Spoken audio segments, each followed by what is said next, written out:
Greetings, fellow thrill seekers, and welcome to the realm of unbridled terror. I am Harry Horror, your guide to the chilling and macabre. As the bearer of spine-tingling tales and hair-raising narratives, I am here to lead you into the darkest recesses of the human experience. But, dear friends, the journey does not end here. If you dare to venture further into the abyss, to embrace the unknown, and to quench your thirst for the most unsettling stories, I implore you to subscribe. By becoming a part of our ever-growing community, you will ensure that you never miss a single spine-chilling tale of horror and dread. Stay vigilant, for the most gruesome and chilling tales await you.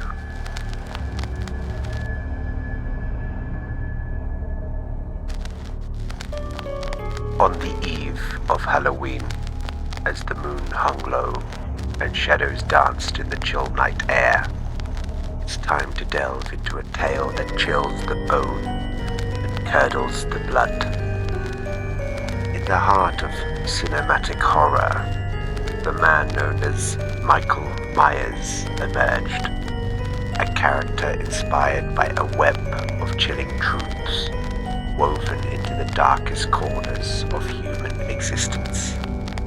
The whispers of his creation, beckoning us to explore the evil world of two real-life monsters whose grisly actions resonate through the annals of true crime. The tale of Michael Myers traces its origins to the twisted minds of Stanley Stiers and Ed Kemper. Imagine a world where a fiction as horrifying as Michael could spring from the nightmarish deeds of men who prowled the streets like ravenous beasts.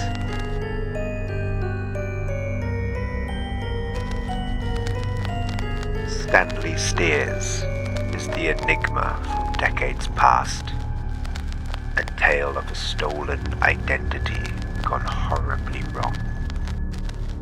Two newborns, born on the same day in a fateful hospital, exchanged by a malicious nurse's wicked whim. A fatal accident on the way home sealed their ghastly fate. The Stiers family, unaware of the cruel twist of destiny, took in a boy who wasn't their own. Resentment brewed, and violence became their sinister companion. The innocent child, Stanley, was confined to a life of torment, locked away in his room, enduring brutal punishment. As time wore on, family welcomed another child into their twisted world, a girl named Susie, their newfound pride and joy. Stanley, once their shadow, grew resentful of the affection showered upon his sister. On that fateful Halloween Eve in 1923, Stanley's fragile grip on sanity snapped, denied the simple pleasure of trick-or-treating. While Susie reveled in a Halloween party, he descended into madness. The carnival of torment he had endured had transformed him into a bloodthirsty monster. He unsheathed a butcher knife, plunging it into his sister's fragile form, then moved on to his slumbering parents. In an act of frenzied cruelty, even the family dog could not escape his savage wrath.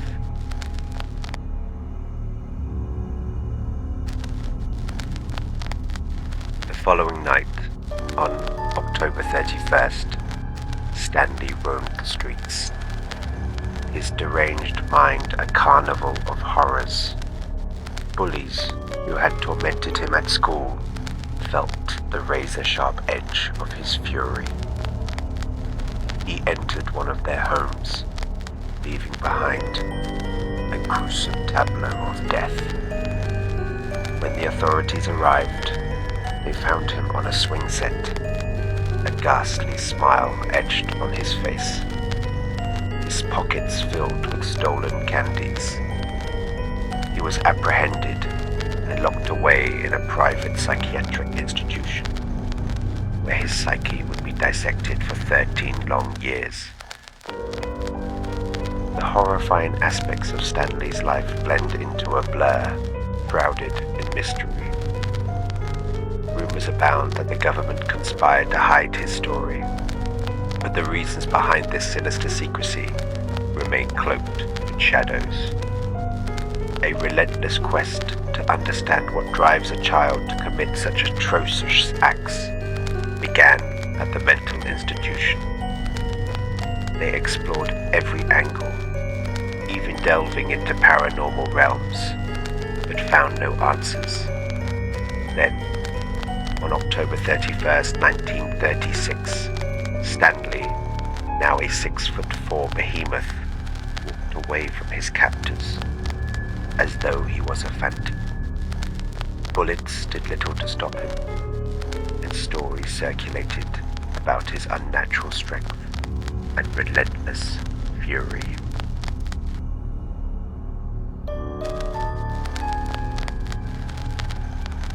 Ed Kemper, the co-ed killer, weaves a tale of a different sort.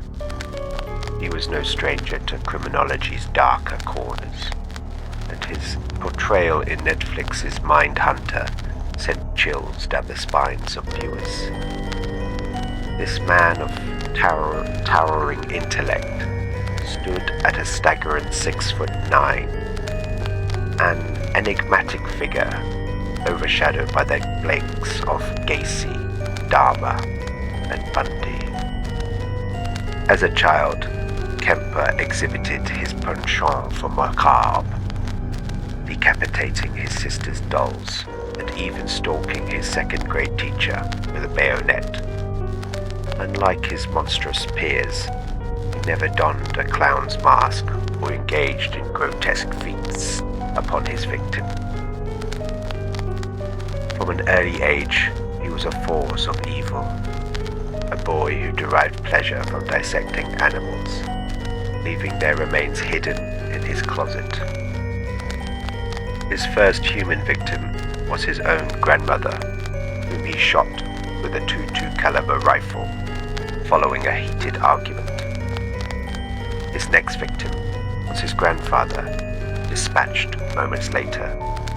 His motivations were inscrutable, a dark swell of inexplicable violence and cruelty.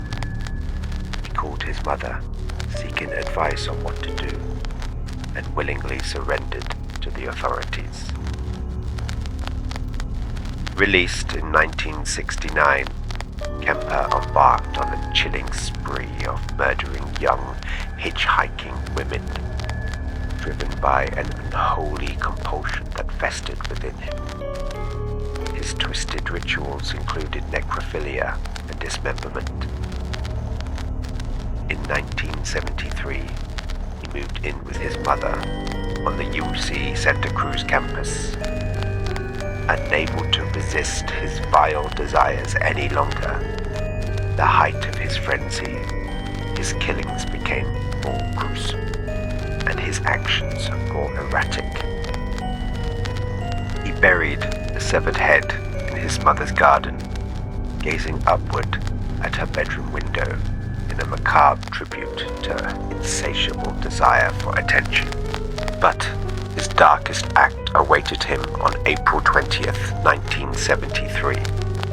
On that day, Kemper bludgeoned his own mother to death with a claw hammer, decapitated her lifeless form, and desecrated her severed head in unimaginable ways.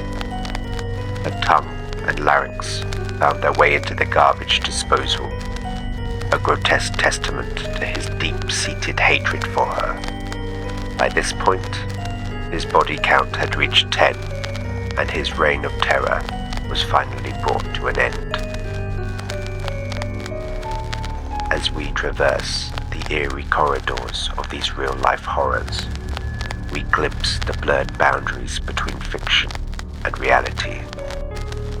The origins of Michael Myers are enshrouded in an unsettling enigma, a brew of urban legends and the monstrous deeds of men whose twisted psyches echo through the corridors of true crime. On this chilling Halloween night, as we don our masks and costumes, remember that lurking beneath the make-believe is a tapestry of macabre influences, where the darkness of reality intermingles with the terrors of our imagination.